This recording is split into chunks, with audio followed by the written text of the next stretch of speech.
Assalamualaikum warahmatullahi wabarakatuh. Hai teman-teman, selamat datang di Ekonomia Estudia. Di sini, saya Tiara Algerinezia bersama-sama kita akan membahas tentang proyeksi pertumbuhan ekonomi di Indonesia di tengah pandemi COVID-19. Oke, teman-teman, sebelumnya kita akan membahas tentang apa itu COVID-19. COVID-19 adalah suatu virus yang menular sangat cepat sekali, yang berasal dari kota Wuhan, Cina, yang sekarang dengan mudahnya merambah di Indonesia. Tapi, tak hanya Indonesia, dunia pun sekarang sedang berduka. Bukan hanya Indonesia yang mengalami anjlokan ekonomi, tapi juga seluruh dunia. Apakah pertumbuhan ekonomi itu? Baiklah, di sini saya akan membahas tentang pertumbuhan ekonomi adalah proses perubahan kondisi perekonomian suatu negara secara berkesinambungan menuju keadaan yang lebih baik selama periode tertentu. Pertumbuhan ekonomi dapat diartikan juga sebagai proses kenaikan kapasitas produksi suatu perekonomian yang diwujudkan dalam bentuk kenaikan pendapatan nasional. Adanya pertumbuhan ekonomi merupakan indikasi keberhasilan pembangunan ekonomi dalam kehidupan masyarakat. Pertumbuhan ekonomi menunjukkan pertumbuhan produksi barang dan jasa di suatu wilayah perekonomian dalam selang waktu tertentu. Semakin tinggi tingkat pertumbuhan ekonomi, maka semakin cepat proses pertambahan output wilayah sehingga prospek perkembangan wilayah semakin baik. Dengan diketahuinya sumber-sumber pertumbuhan ekonomi, maka dapat ditentukan sektor prioritas pembangunan. Menurut Todaro dan Smith 2004, ternyata 3 faktor atau komponen utama yang mempengaruhi pertumbuhan ekonomi yaitu yang pertama, akumulasi modal atau capital accumulation. Yang kedua, pertumbuhan penduduk, growth in population, dan kemajuan teknologi, technological progress.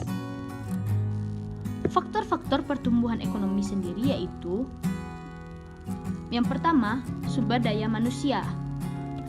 Sama halnya dengan proses pembangunan, pertumbuhan ekonomi juga dipengaruhi oleh sumber daya manusia.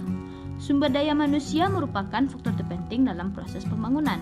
Cepat lambatnya proses pembangunan tergantung kepada sejauh mana sumber daya manusianya selaku subjek pembangunan memiliki kompetensi yang memadai untuk melaksanakan proses pembangunan dengan membangun infrastruktur di daerah-daerah. Sumber daya alam. Sumber daya alam juga penting. Sebagian besar negara berkembang bertumpu kepada sumber daya alam dalam melaksanakan proses pembangunannya. Sumber daya alam yang dimaksud diantaranya seperti kesuburan tanah, kekayaan mineral, tambang, kekayaan hasil hutan, dan kekayaan laut.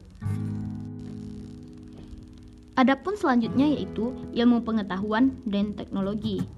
Perkembangan ilmu pengetahuan teknologi yang semakin pesat mendorong adanya percepatan proses pembangunan. Pergantian pola kerja yang semula menggunakan tangan manusia digantikan oleh mesin-mesin canggih berdampak kepada aspek efisiensi. Kualitas dan kuantitas serangkaian aktivitas pembangunan ekonomi yang dilakukan dan pada akhirnya berakibat pada percepatan laju pertumbuhan perekonomian. Dan selanjutnya, faktor budaya. Faktor budaya memberikan dampak tersendiri terhadap pembangunan ekonomi yang dilakukan. Faktor ini dapat berfungsi sebagai pembangkit atau pendorong proses pembangunan tetapi dapat juga menjadi penghambat pembangunan. Budaya yang mendorong pembangunan diantaranya sikap kerja keras, jujur, ulet, dan sebagainya. Budaya yang dapat menghambat proses pembangunan diantaranya seperti sikap anarkis, egois, boros, korupsi, kolusi, dan nepotisme, dan sebagainya. Dan yang terakhir, sumber daya modal. Sumber daya modal dibutuhkan manusia untuk mengolah SDA dan meningkatkan kualitas ilmu pengetahuan teknologi. Sumber daya modal berupa barang-barang modal sangat penting bagi perkembangan dan kelancaran pembangunan ekonomi karena barang-barang modal juga dapat meningkatkan produktivitas. Pandemi corona membuat dunia usaha babak belur. COVID-19 juga disebut datangkan malapetaka untuk perekonomian Indonesia, bahkan dunia.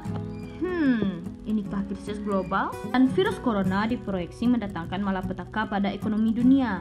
Bahkan, sekitar 1,5 miliar warga dunia diprediksi jatuh ke jurang kemiskinan. Berdasarkan hasil riset Oxfam, organisasi nirlaba asal Inggris, menyebut 500 miliar orang ini berasal dari seluruh penjuru dunia, termasuk di Asia dan Pasifik, Asia Selatan. Untuk Indonesia, pelaksana tugas Deputi 3 Kantor Staf Presiden atau yang disingkat dengan KSP, Panutan Sulendra Kusuma mengatakan pertumbuhan ekonomi nasional banyak memproyeksi bermacam-macam skenario. Hanya saja, ketidakpastian yang berasal dari sektor kesehatan ini telah berdampak pada karyawan dan perusahaan. Berdasarkan data Kementerian Ketenagakerjaan atau yang disingkat dengan Kemnaker, total pekerja yang dirumahkan dan kena PHK telah mencapai 1.943.916 orang dari 114.340 perusahaan.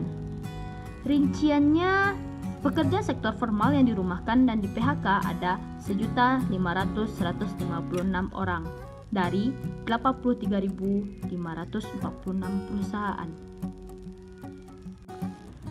Dari data tersebut berpotensi masuk ke dalam garis kemiskinan, apalagi pemerintah sudah mengumumkan adanya potensi penambahan jumlah orang miskin sekitar 1,1 juta orang hingga 3,78 juta orang. Penambahan itu berdasarkan skenario-skenario yang dibuat pemerintah akibat dampak COVID-19. Untuk menanggulangi hal tersebut, Panutan mengungkapkan pemerintah akan melakukan beberapa upaya, seperti mempercepat belanja negara dan mendorong program padat karya.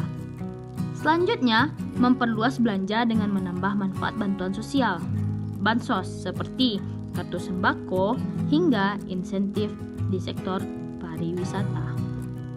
F memperkirakan pertumbuhan ekonomi Indonesia 2020 hanya 0,5% sebagai imbas dari pandemi COVID-19. Tapi pada 2021 diperkirakan akan bangkit dengan tingkat pertumbuhan mencapai 8,2%. Sekian video dari saya, terima kasih sudah menonton. Jangan lupa like, komen, dan subscribe ya teman.